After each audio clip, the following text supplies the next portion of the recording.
बिस्मिल्लाहिर्रहमानिर्रहीम। अस्सलाम वालेकुम नाज़रीन, आप यूट्यूब चैनल देख रहे हैं। मैं इमरान खान हूँ। एक बड़ा खौफनाक हमला हुआ है कराची में, और ये हमला जो है वो एक वैन थी जिसके अंदर चाइनीज़ भी मौजूद थे। जामिया कराची के बाहर ये जामिया कराची में ये अटैक हुआ है। इसमें कुछ उसातिज़ा मौजूद थे चाइनीज़, और उनके अलावा कुछ लोकल्स भी वहाँ पे मौजूद थे। 5 लोग इस वाक़े में जाँ बहक हो गए हैं। पहली मरतबा इस खित्ते में ऐसा हुआ यहाँ पाकिस्तान में कि खातून खुदकुश हमलावर को इस्तेमाल किया गया। बलूचिस्तान लिबरेशन आर्मी ने इसकी ज़िम्मेदारी कबूल की है। शेरी बलोच नामी खातून, शेरी बलोच उर्फ ब्रामिश, ये इसका नाम बताया जाता है खातून का, जिसने अपने आप को खुदकुश धमाके से उड़ा लिया। इसकी तस्वीर इस वक्त सोशल मीडिया पे गर्दिश कर रही हैं और इसकी वीडियो भी मौसूल हो चुकी है। 3 चीनी बाशिंदे हैं और उनके अलावा जो है वो 2 लोकल्स हैं जो इस वाक़े के अंदर जो जाबाक हुए, और जो धमाका खेज मवाद इस्तेमाल किया गया वो 3 से 4 किलो था।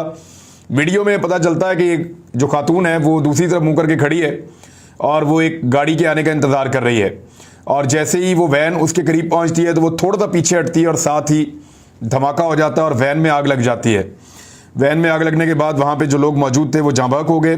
चाइनीज़ की हलाकत एक बड़ा अफसोसनाक वाक़या है। इसमें पहले तो मैं आपको बता दूं कि मुख्तलिफ तरफ से रद्द-ए-अमल आ रहा है। सबसे पहले जिन्होंने हमला किया वो इसके ऊपर सेलिब्रेट कर रहे हैं। उनका ये कहना है कि उन्होंने बलूचिस्तान लिबरेशन आर्मी है और उन्होंने पहली खातून को इस्तेमाल किया। आने वाले वक्त में ख़वातीन के लिए कबायली इलाकों में बड़ी मुश्किलात पैदा हो जाएंगी। इस तरह की चीज़ों में सिक्योरिटी फोर्सेज जो है वो चेकिंग करती हैं। अगर वो ख़वातीन को इस्तेमाल करेंगे तो ख़वातीन की चेकिंग भी होगी, और ये चीज़ उनके कल्चर के बिल्कुल ख़िलाफ़ है। अब ये एक ऐसी नई चीज़ शुरू कर दी है बलूचिस्तान की लिबरेशन आर्मी ने, जिससे सिक्योरिटी फोर्सेज के लिए, पाकिस्तान के लिए, और इवन जो कबायली इलाकों में रहने वाले लोग हैं, गयूर कबायलियों के लिए भी बड़े अहम मसाइल पैदा हो जाएंगे आने वाले दिनों में। सिक्योरिटी के ऊपर भी कंप्रोमाइज़ नहीं किया जा सकता और इज़्ज़त के ऊपर भी कंप्रोमाइज़ नहीं किया जा सकता। तो ये एक बहुत नई चीज़ है जिसका सामना आने वाले दिनों में हम सबको करना पड़ेगा। अब कामरान खान का एक स्टेटमेंट है, वो मैं आपको पढ़ के सुना देता हूँ। कुछ ज़्यादा मैं इस पर नहीं बोलना चाहता, लेकिन फिर भी जब भी कभी ऐसा कोई वाक़या होता है तो ये पाकिस्तान की इंटेलिजेंस की नाकामी होता है, और उसको आप नाकामी ही कह सकते हैं क्योंकि दुश्मन कामयाब हो जाता है ऐसे एक वाक़े में। कामरान खान ये लिखते हैं कि जब मुल्क अंदरूनी जंग की वजह से तकसीम हो चुका हो, सारी कुव्वत किसी को इक़्तिदार में रखना, किसी को इक़्तिदार से निकालना और किस को इक़्तिदार में आने से रोकने में लगी हो, यानी सारी कुव्वत इस बात में लगी हो कि किसको इक़्तिदार में रखना है, किसको इक़्तिदार में से निकालना है और किसको इक़्तिदार में आने से रोकना है, तो दुश्मन हमलावर होता है। जैसा आज कराची यूनिवर्सिटी में हमारे अजीज़ जान चीनी मेहमानान के साथ या उनके खिलाफ हुआ। खुदारा पाकिस्तान को मुत्तहिद करें, तकसीम ना करें। ये बात पूरा पाकिस्तान कर रहा है, बार बार कर रहा है कि जब तवज्जो इस जानिब हो कि आपने किसको इक़्तिदार में रखना और किसको इक़्तिदार में से निकालना है, तो फिर सीनियर सहाफ़ी भी ये कह रहे हैं और दानिश्वर भी ये कह रहे हैं, और बहुत सारे लोगों का ये मानना है कि फिर दुश्मन इससे फ़ायदा उठाने की कोशिश करता है। तो पाकिस्तान को तकसीम नहीं करना, पाकिस्तान को इकट्ठा करना है। आज सुबह भी चंद सहाफ़ियों को और चंद लोगों को एक पैगाम जो है वो मिला वीडियो की शक्ल में, जिसमें फ़ौजी जंगजू दिखाए जा रहे थे और बताया जा रहा था कि ये वतन ही हमारा है, इस वतन से बाहर हमारा कुछ नहीं। मैं बिल्कुल इस बात से इत्तफाक करता हूँ। बड़ा खूबसूरत पैगाम था, बड़ा जानदार पैगाम था, लेकिन ये पैगाम आप किसके ख़िलाफ़ दे रहे हैं, या इस वक्त ये पैगाम क्यों देना पड़ रहा है?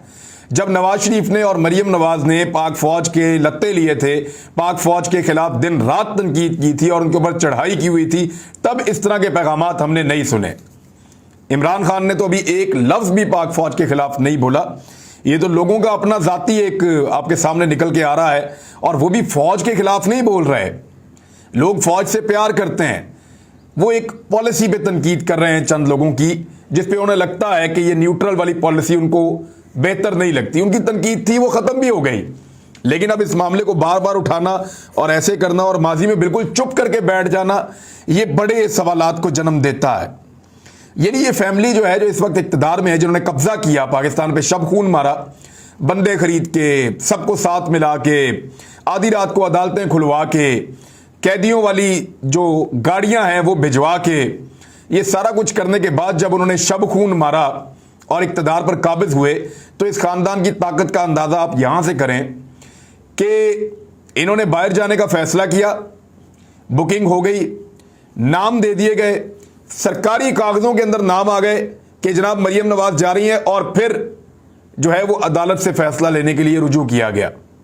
और अदालत में भी ये सूरत हाल आप देखेंगे, ये कितने ताकतवर हैं, इनका दबाव कितना ज़्यादा है कि जजेस इनका केस सुनने से जो है वो कतरा रहे हैं। जजेस इनका केस नहीं सुन रहे। आप अंदाज़ा करें इन लोगों का और इनकी ताकत का कि जो मोहतरम जज साहिबान हैं लाहौर हाई कोर्ट के, वो अब केस ही नहीं सुनना चाहते। तीसरा बेंच भी टूट गया है।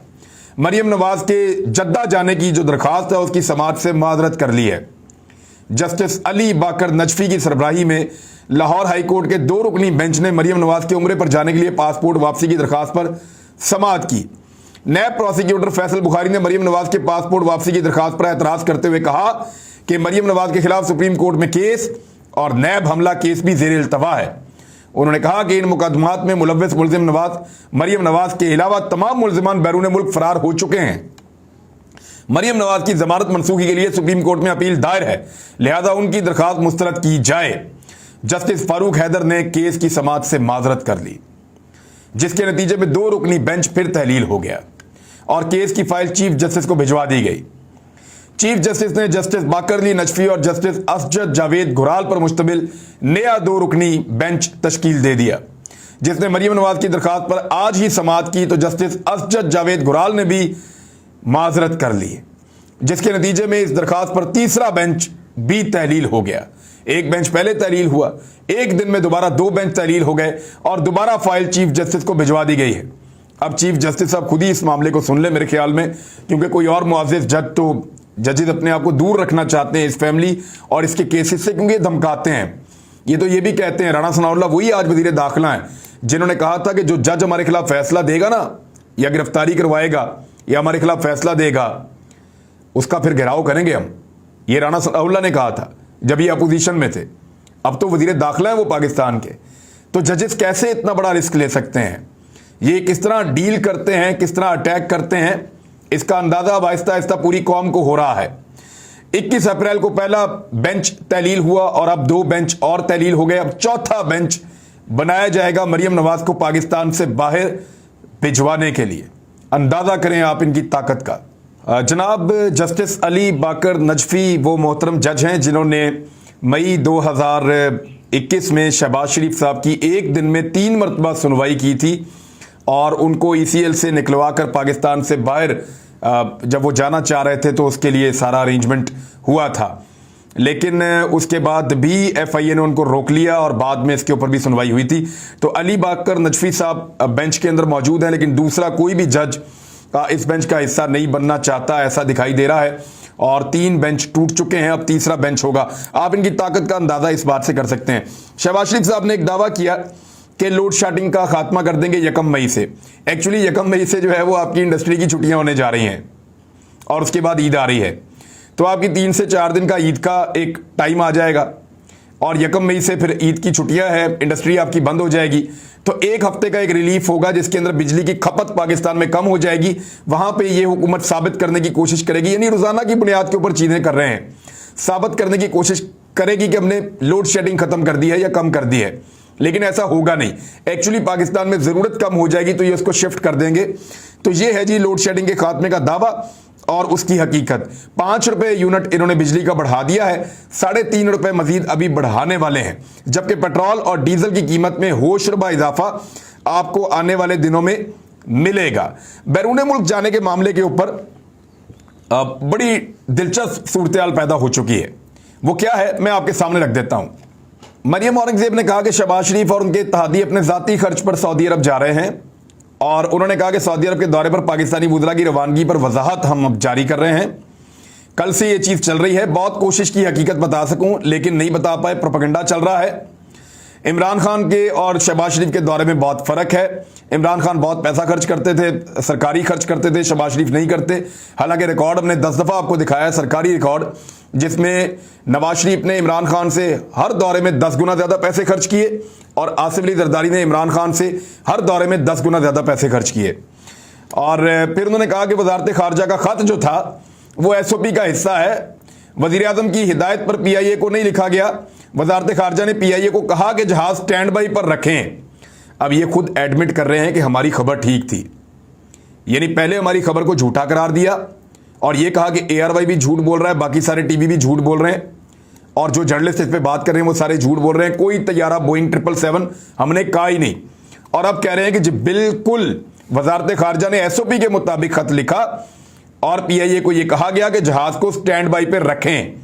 तो जहाज को स्टैंड बाई पे रख के तो रखना तो नहीं था, लेके जाना था साथ आपने।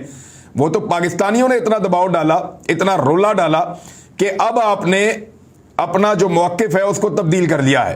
अब क्या मौकिफ रखा जरा वो भी आप देखें। वजीर आजम हाउस के हमले की दौड़ें लग गई जब यह खबर खुली और यह मामला पूरे पाकिस्तान में उठा। तो शहबाज शरीफ को अंदाजा ही नहीं था कि पाकिस्तान बदल चुका है। वो पुराने पाकिस्तान में वापस चला गया था और उसको लगा कि जैसा पहले करते थे वैसा ही करेंगे। लेकिन हुआ यह कि पाकिस्तानी रिएक्ट कर गए, पूरे पाकिस्तान में रोला पड़ गया और वजीर आजम के दौरे के लिए अब पूरा जहाज नहीं, सिर्फ 80 सीटें ज़राए के मुताबिक बुक करवाई जा रही हैं और टिकट्स की जो अदायगी है वो वजारत खारजा करेगा। और आपको पता है कि कैसे अदायगी होती है, बहुत पैसा है बेशुमार, जहां से मर्जी जिसका मर्जी ये लगवा देते हैं हुकूमत में जो आ गए हैं। और ये खबर बिल्कुल दुरुस्त साबित हुई कि सऊदी अरब के लिए पीआईए का तैयारा स्टैंड बाय रखा गया था। पहले इन्होंने खबर को गलत करार दिया, फेक करार दिया और अब उसको तस्लीम कर लिया। और जितने भी नाम इस खबर के अंदर मौजूद हैं जो बाद में लिस्टें सामने आई वो भी सरकारी कागज से। और 30 अप्रैल की सुबह 5 बजे तैयारा जद्दा से इस्लामाबाद के लिए प्रवास करेगा। जो खत था मैं आपको बताता हूं कि वजारत खारजा के खत में कहा गया था कि वीवीआईपी सऊदी अरब जा रहे हैं। जुमेरात 28 अप्रैल की दोपहर 2 बजे तैयारा इस्लामाबाद से मदीना के लिए रवाना होगा और जुम्मा 29 अप्रैल को दोपहर 1:30 बजे तैयारा मदीना से जद्दा के लिए रवाना होगा। खत के मुताबिक 30 अप्रैल की सुबह 5 बजे तैयारा जद्दा से इस्लामाबाद के लिए प्रवास करेगा। वजारत खारजा ने पीआईए से चार्टर तैयारे पर जवाब देने की हदायत की थी। यह है जी वो सारी गेम जो खुलकर सामने आ गई। अब एक और आपको मैं ये दिखाता हूं तस्वीर, या इस वीडियो को आप देख लें। इस पे लिखा हुआ है कि ऐवान इकबाल कॉन्फ्रेंस हॉल बवजह मुरम्मत तमाम तकरीबात के लिए बंद है, ये इंतजामिया ने कहा। इन्होंने क्यों कहा? ऐवान इकबाल में इमरान खान साहब आ रहे थे अपने खास ओहदेदारान से मिलने के लिए और उन सबको इकट्ठा करके उन्होंने कहना था कि पूरे पंजाब में हर जगह फैल जाओ और हर तरफ तैयारी करो, क्योंकि मैं कॉल देने वाला हूं लॉन्ग मार्च की इस्लामाबाद के लिए। तो उससे पहले उन्होंने यहां पे पंजाब वालों ने ऐवान इकबाल ही बंद कर दिया। कैसी गुंडागर्दी और धौंस और धांधली चल रही है, कैसी बेईमानी चल रही है, कैसे इदारे इस वक्त चीजों को कंट्रोल कर रहे हैं कि ऐवान इकबाल को ही बंद करवा दिया कि इससे पहले कि इमरान खान 10 और जगह हैं, किसी प्राइवेट जगह पे कर लेंगे, किसी और जगह पे कर लेंगे। अभी तो फिलहाल शायद गवर्नर हाउस भी उनके पास है, वहां पे भी जाके वो कह सकते हैं। लेकिन फिलहाल जो है वो ऐवान इकबाल कॉन्फ्रेंस हॉल बवजह मुरम्मत तमाम तकरीबात के लिए बंद है, ये उन्होंने कर दिया है। तो ये फाशिस्ट तरीकाकार है चीज़ों को रोकने के लिए और चीज़ों को कंट्रोल करने के लिए। वज़ीर आज़म शहबाज शरीफ जो है वो ईद का तोहफा उन्होंने करार दिया लोड शेडिंग का खात्मा, और वो ईद का तोहफा नहीं है एक्चुअली। ईद पे बिजली की ज़रूरत कम हो जाती है तो जो इजाफी बिजली है वो लोगों की लोड शेडिंग खत्म हो जाती है। अभी जब बिल आएंगे तब लोगों को पता चलेगा कि जो इन्होंने 8.5 रुपए का इजाफा कर दिया है बिजली की कीमतों में, जिनमें 5 अनाउंस हो गया है, बाकी होने वाला है, तो तब पता चलेगा कि कितनी ज्यादा कीमत अदा करनी पड़ती है लोगों को। इमरान खान साहब ने बड़े वाशगाफ अल्फाज में यह कह दिया है पेशावर में जाके कि आज यहां आप सबको इस्लामाबाद की कॉल देने आया हूं, लेकिन इससे कबल आपने गली गले मोहल्ले मोहल्ले में निकलकर लोगों को तैयार करना है ताकि हम हकीकी आज़ादी हासिल कर सकें। यह पाकिस्तान की तारीख में एक फैसला कुन वक्त है।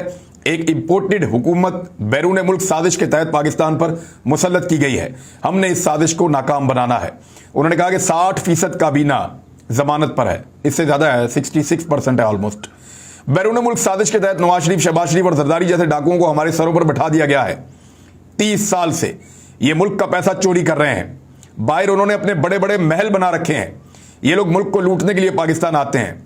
मैं समझता हूं कि पाकिस्तान बनने के बाद ये पाकिस्तान की तारीख का सबसे अहम और फैसला कुन वक्त है। मैं अपनी कौम को इस्लामाबाद लेकर आऊंगा और साजिश करने वाले अमेरिका को यह पैगाम दूंगा कि ये एक आज़ाद मुल्क है, ये किसी की कठपुतली नहीं है।